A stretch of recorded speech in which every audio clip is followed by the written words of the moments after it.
In Cold Blood, Truman Capote. On a quiet November night in 1959, in the small farming town of Holcomb, Kansas, four members of the Clutter family are brutally murdered. Herbert Clutter, a respected and prosperous farmer, his wife Bonnie, and their teenage children Nancy and Kenyon are found dead in their home, shot at close range, bound, and gagged. The shocking crime shatters the peace of the community and draws national attention.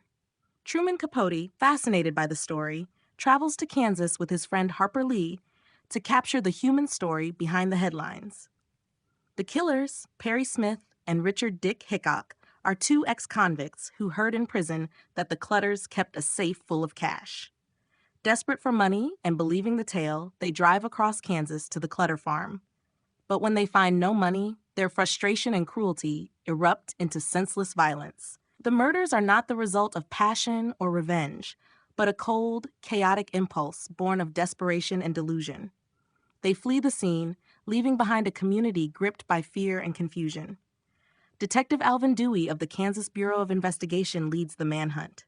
Through meticulous work and fragments of evidence, he pieces together the puzzle. Meanwhile, Perry and Dick roam the country, passing through Mexico, Nevada, and back to Kansas, trying to live freely under the shadow of their crime. Their dynamic is complex. Dick is manipulative and brash, while Perry is sensitive, haunted, and full of dreams of escape and greatness.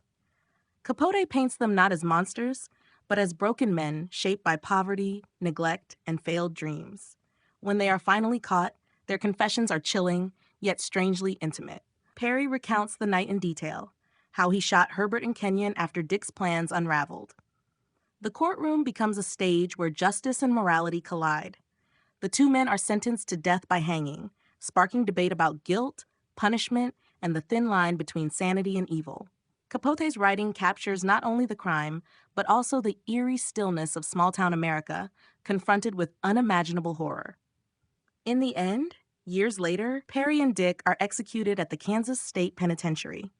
Their deaths bring closure, yet the haunting questions linger. Why did it happen, and could it have been prevented? Capote's meticulous reconstruction turns a true crime into a profound exploration of the human soul, its fragility, its darkness, and its longing for understanding. In Cold Blood stands as both a masterpiece of literary journalism and a haunting meditation on fate, empathy, and the deep, cold shadow that violence casts over ordinary lives.